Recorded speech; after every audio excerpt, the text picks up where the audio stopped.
We lock people up. We do it a lot. America has more people in prison than any other country. But why? What are we hoping to achieve? Is it punishment? Is it rehabilitation? Or is it something else entirely? The prison system is a complex beast. It's riddled with problems. Overcrowding, violence, and a lack of basic human rights are just a few. Yet it's a system we rely on to maintain order and protect society. This essay will delve into the murky world of prisons. We'll explore its history, its flaws, and the ongoing debate about its future. We'll examine whether it's a necessary evil or a system in desperate need of reform. Buckle up, folks. It's going to be a bumpy ride. The concept of prison is nothing new. We've been locking people up for centuries, but the reasons why and the methods used have evolved dramatically. Early prisons were less about punishment and more about containment. They were dungeons, basically. Dark, dank places to hold people until trial or execution. The idea of prison as a form of punishment emerged later. The goal shifted from mere confinement to something more ambitious. Reform. The penitentiary was born. This new model aimed to instill penitence in the hearts of criminals through isolation and hard labor. The problem? It didn't really work. In fact, it often made things worse. Isolation bred madness, and hard labor offered little in the way of rehabilitation. The stage was set for a system plagued by problems, a legacy that continues to this day. Fast forward to today, and the American prison system is bursting at the seams. We have the highest incarceration rate in the world. Overcrowding is rampant. Cells designed for one person now house 2, 3, sometimes even more. This creates a breeding ground for violence. Gangs thrive in this environment. Drugs flow freely, and the threat of assault is a daily reality. The system meant to rehabilitate often ends up hardening criminals, making them more likely to reoffend upon release. But the problems run deeper than just overcrowding and violence. Healthcare is woefully inadequate. Mental health services are often non-existent, and educational opportunities, crucial for rehabilitation, are few and far between. The picture isn't pretty, folks. Adding fuel to this already raging fire is the rise of private prisons. These for-profit facilities now house a significant portion of the incarcerated population. The problem? Their profit motive creates a perverse incentive. Keep those beds full. Private prisons lobby for harsher sentencing laws, ensuring a steady stream of inmates. They cut corners on staffing, healthcare, and rehabilitation programs to maximize profits. This creates a dangerous and inhumane environment where rehabilitation takes a back seat to the bottom line. The debate over private prisons is fierce. Proponents argue that they are more cost-effective than government-run facilities. Critics counter that the cost savings come at a steep price: human suffering and increased recidivism rates. It's a moral quandary with no easy answers. Section 5. Beyond the Bars: Rehabilitation and the Promise of Second Chances.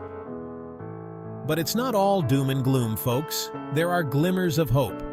Across the country, people are working tirelessly to reform the system from within. They're fighting for increased funding for rehabilitation programs, for better health care, and for more humane living conditions. These programs offer a lifeline to those trapped in the system. They provide job training, education, and counseling to help inmates break the cycle of crime and reintegrate into society. These efforts are showing promise. Studies have shown that rehabilitation programs can significantly reduce recidivism rates. Investing in these programs is not just the right thing to do, it's the smart thing to do. Section 6. A system in crisis. The urgent need for prison reform. It's clear. The American prison system is in crisis. It's overcrowded, violent, and failing to rehabilitate those entrusted to its care. But what can be done? The answer is complex, just like the problem itself. We need a multi-pronged approach. We need to reduce the prison population by implementing alternative sentencing for non-violent offenders. We need to invest heavily in rehabilitation programs. And we need to address the root causes of crime, such as poverty and lack of opportunity. This won't be easy. It requires a fundamental shift in how we view crime and punishment. But the alternative, a system that perpetuates a cycle of crime and despair, is simply unacceptable. Section 7. Mental health behind bars. A hidden crisis. One of the most pressing issues within the prison system is the mental health crisis. A disproportionate number of inmates suffer from mental illness. Often, these individuals end up incarcerated because they didn't receive the treatment they needed in the first place. Inside prison, their conditions often worsen. Isolation, lack of medication, and inadequate mental health services exacerbate their illnesses. This leads to higher rates of suicide, self-harm, and violent outbursts. Addressing this crisis requires a multifaceted approach. We need to increase mental health resources within prisons, provide specialized training for correctional officers, and expand community-based mental health services to prevent individuals from ending up behind bars in the first place. Section 8. Reintegration and recidivism. Breaking the cycle. Releasing someone from prison is only half the battle. The real challenge lies in ensuring they don't end up back behind bars. Recidivism rates in the United States are alarmingly high. This means that many individuals released from prison end up reoffending and returning to the very system that failed them in the first place. We need to do more to support these individuals upon re-entry into society. This includes providing access to housing, employment, and counseling services.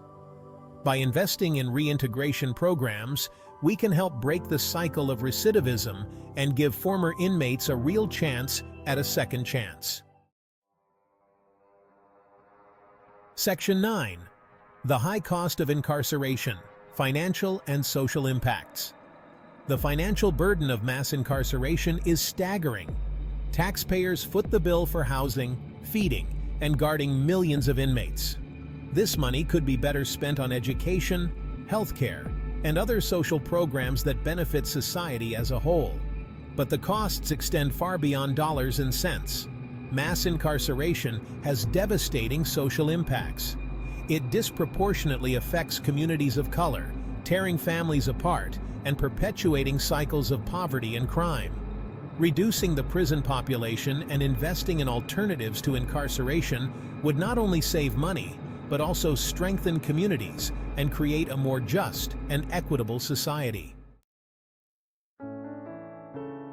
Section 10. A call to action. Towards a more humane and effective justice system. The problems plaguing the prison system are complex and deeply entrenched. But that doesn't mean we should throw up our hands in defeat. We need to demand better. We need to hold our elected officials accountable for creating a more humane and effective justice system. This means advocating for sentencing reform, increased funding for rehabilitation programs, and a greater focus on reintegration. It also means addressing the systemic issues that contribute to mass incarceration, such as poverty, racial inequality, and lack of opportunity. The road to reform will be long and arduous, but it's a journey we must take. The time for change is now.